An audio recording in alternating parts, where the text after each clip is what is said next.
வணக்கம். நான் சுதர்ஷன் மகேஷ்.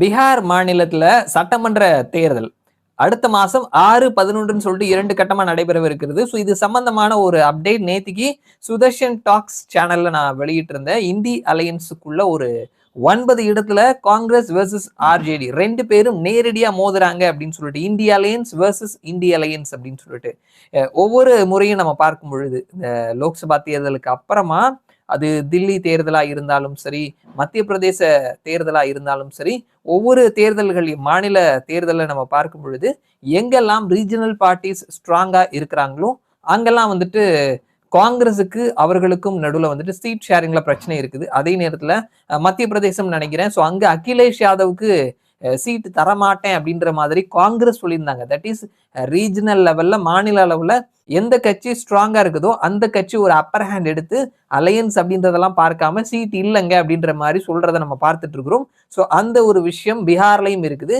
ஸோ பீகார்ல மகா கட்பந்தன் அப்படின்ற பெயர்ல இந்திய அலையன்ஸ் போட்டிடுறாங்க. இந்த அலையன்ஸ்ல கம்யூனிஸ்டுகள் மொத்தமா 3 கம்யூனிஸ்டுகள் இருக்கிறாங்க.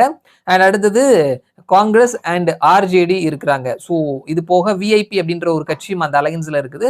ஸோ இவர்கள் எல்லாருமே வந்து அவர்கள் ஸ்ட்ராங்கா இருக்கக்கூடிய அந்தந்த தொகுதிகள் வேணும் அப்படின்னு சொல்லி கேட்கிறாங்க. ஸோ அது மறுக்கப்படும் பொழுது அவர்கள் இந்த தொகுதியில இவரை நிறுத்தலாம் அப்படின்னு சொல்லி ஒரு பிளான் பண்ணி வச்சிருப்பாங்களே அந்த கேண்டிடேட்டை நிறுத்திடுறாங்க. மகா கட்பந்தன் சார்பில் ஒரு கேண்டிடேட் அண்ட் ஆப்போசிட்ல இவர்கள் யாரை நினைத்தார்களோ எந்த தொகுதி எதிர்பார்த்தார்களோ அந்த கேண்டிடேட் அப்படின்னு சொல்லிட்டு அவர்களாவே நிறுத்துறாங்க. அந்த எண்ணிக்கை நேத்தைக்கு 9 இருந்தது. இன்னைக்கு நம்ம பார்க்கும் பொழுது 15 இடங்கள்ல இந்திய அலையன்ஸ் வெர்சஸ் இந்திய அலையன்ஸ் அப்படின்ற மாதிரி களம் இருக்கிறத நம்ம பார்க்க முடிகிறது. அதே நேரத்துல இந்த இந்திய அலையன்ஸுக்குள்ள அசாதுதீன் ஓவைசியினுடைய ஏஐஎம் அந்த கட்சி வர்றதுக்கு முயற்சி பண்ணாங்க, கடிதம்லாம் எழுதினாங்க. தேஜஸ்வி யாதவ் ரெஸ்பாண்ட் பண்ணல அப்படின்றத அசாதுதீன் ஓவைசி சொல்லியிருந்தாரு. கடைசி நேரத்துல ஜார்க்கண்ட் முக்தி மோர்ச்சா அந்த கட்சியும் வந்துட்டு அலையன்ஸ்ல இருந்து அவர்களுக்கும் வாய்ப்பு இல்லைன்றதுனால வெளில வந்துட்டாங்க.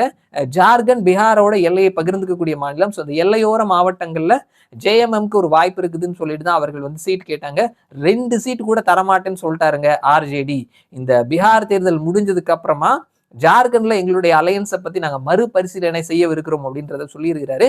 ஸோ பீகாரோட எல்லையை பகிர்ந்துக்கிறது அப்படின்றதுனால ஆர்ஜேடியினுடைய ஒரு 4 எம்எல்ஏஸ் இப்போ ஜேஎம்எம் ஜார்க்கண்ட் முக்தி மோர்ச்சா ஆளக்கூடிய அந்த மாநிலத்துல இருக்கிறாங்க.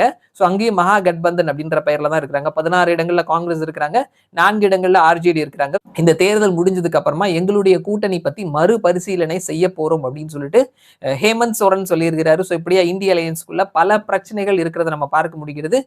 நம்ம சொல்லியிருந்த மாதிரி காங்கிரஸ் வெர்சஸ் ஆர்ஜேடி மட்டும் இல்லாம கம்யூனிஸ்டுகளும் கூட வந்துட்டு ஆர்ஜேடியை எதிர்க்கிறாங்க, விஐபி அவர்களும் எதிர்க்கிறாங்க அப்படின்றத பார்க்க முடிகிறது. தற்பொழுது நிலவரப்படி 15 இடங்கள்ல இந்திய அலையன்ஸை எதிர்த்து இந்திய அலையன்ஸே நிற்கிறாங்க அப்படின்ற ஒரு சூழல் பீகார்ல இருக்குது. அண்ட் அதே நேரத்துல 2 பேரினுடைய வேட்பு மனு அப்படின்றது நிராகரிக்கப்பட்டிருக்குது. ஒன்னு என்டிஏ அலையன்ஸ்ல லோக் ஜனசக்தி பார்ட்டி ராம்விலாஸ் பாஸ்வான் அந்த கட்சியினுடைய சீமா சிங் அவருடைய நாமினேஷன் மாதௌரா தொகுதியில நிராகரிக்கப்பட்டிருக்குது அப்படின்றத பார்க்க முடிகிறது. அதே நேரத்துல மகா கட்பந்தன் அவர்களினுடைய வேட்பாளர் கணேஷ் பார்த்தி அவருடைய நாமினேஷனும் வந்து நிராகரிக்கப்பட்டிருக்குது.